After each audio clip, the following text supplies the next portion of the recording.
What, as a military, our nation does very, very well is transforming the citizen into the soldier.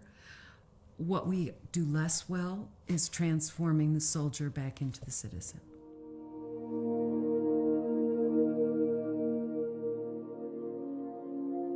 I'm Carol Burke, and I'm a professor at the University of California, Irvine. My work has been, for the last 25 years, work on war and particularly on military culture.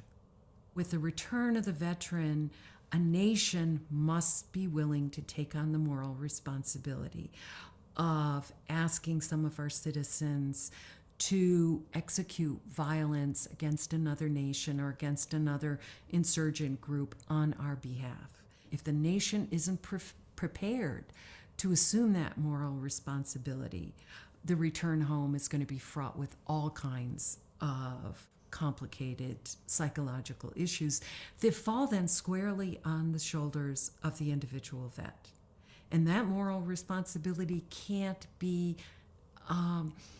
held by veteran after veteran. It has to be assumed by the nation.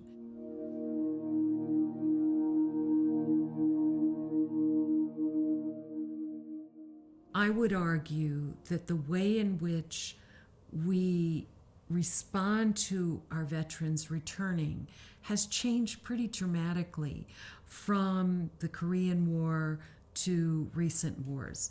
What you saw in the Korean War were veterans coming, just like in Vietnam, home one by one, not as a unit. Then what you see in Vietnam, again, is this alienating return to a culture that was very, very divided. The only heroes who returned, who were given a hero's welcome, were POWs. They were welcomed as heroes. They came home as a group, but none of the other Vietnam vets did. And so there is this disorientation on the return home. But when you have soldiers coming back without that kind of acknowledgement, one after another, it's much, much harder to reintegrate.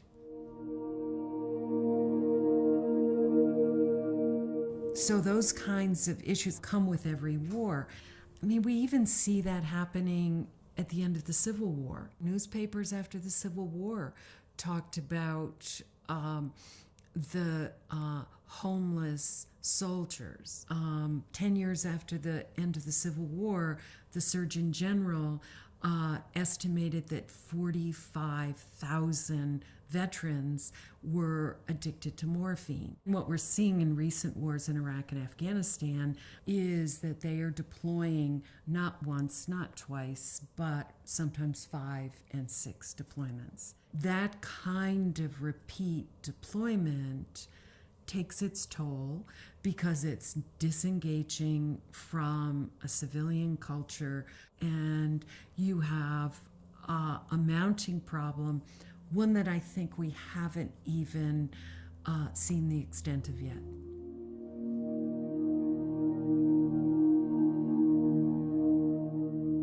I think that as a civilian population, we have by and large taken one step back from the subject of war because we have an all-volunteer force. But to understand what the veteran is going through, you have to understand the transformation of the citizen into the soldier. And you have to understand the war that the veteran has participated in. I mean, to be able to understand, vicariously appreciate the experiences of others who have gone to war, I think is the collective responsibility of civilians. And it's particularly something that the humanities can foster.